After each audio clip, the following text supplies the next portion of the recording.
welcome to Storytime.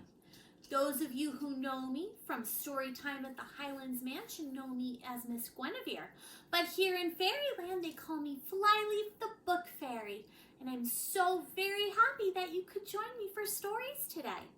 Our first story is a special request from my good friend Henry. He wanted a story with an owl in it.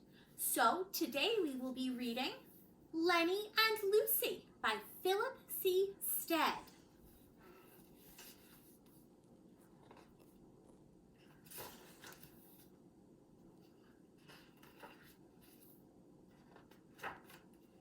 Winding along a bumpy road through the dark, unfriendly woods, Peter said, "I think this is a terrible idea."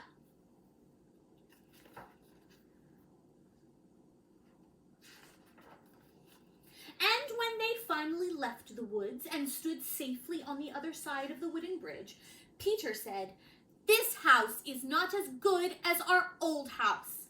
I want to go back." But no one heard except for Harold, who was only a dog and couldn't do much about it, even though he wanted to. Harold was a good dog. At night, Peter and Harold looked from the upstairs window, past the wooden bridge, out to the dark woods. Terrible things hid in the trees. Neither Peter nor Harold slept at all.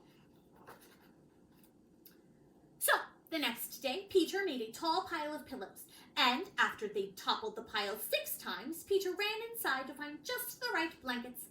He stitched and sewed and wrapped the pile up, tying it shut with string. He pushed and pulled and kneaded the wrapped up pillows like dough. And when he was done, he named it Lenny, guardian of the bridge.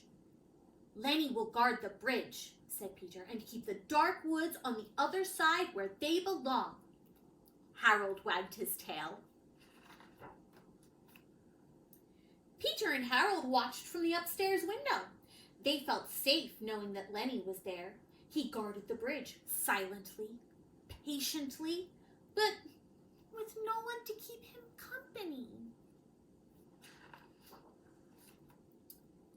"Do you think Lenny is lonely?" asked Peter.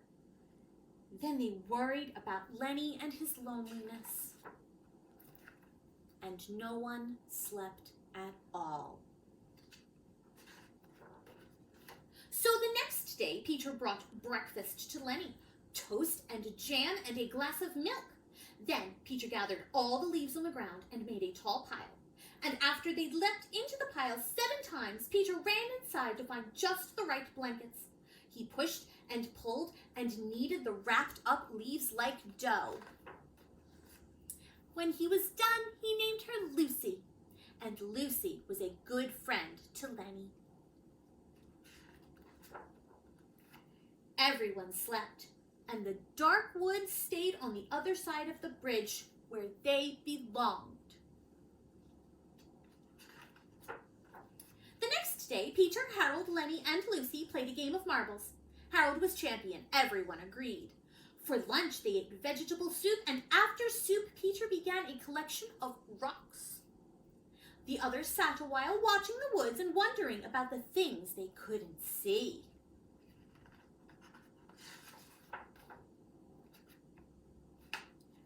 "Have you ever seen an owl?"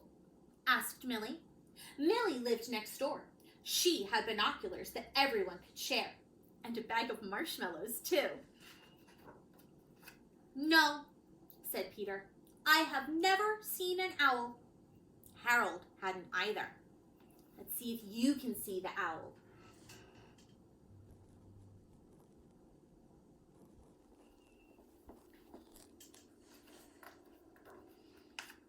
So Harold, Lenny, Lucy, and Millie and Peter sat together, watching out for interesting things.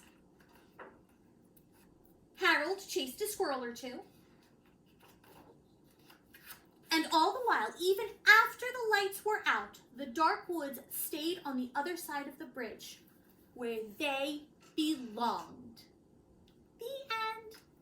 Thank you so much for listening to A Story with me today. I'll see you all again very soon.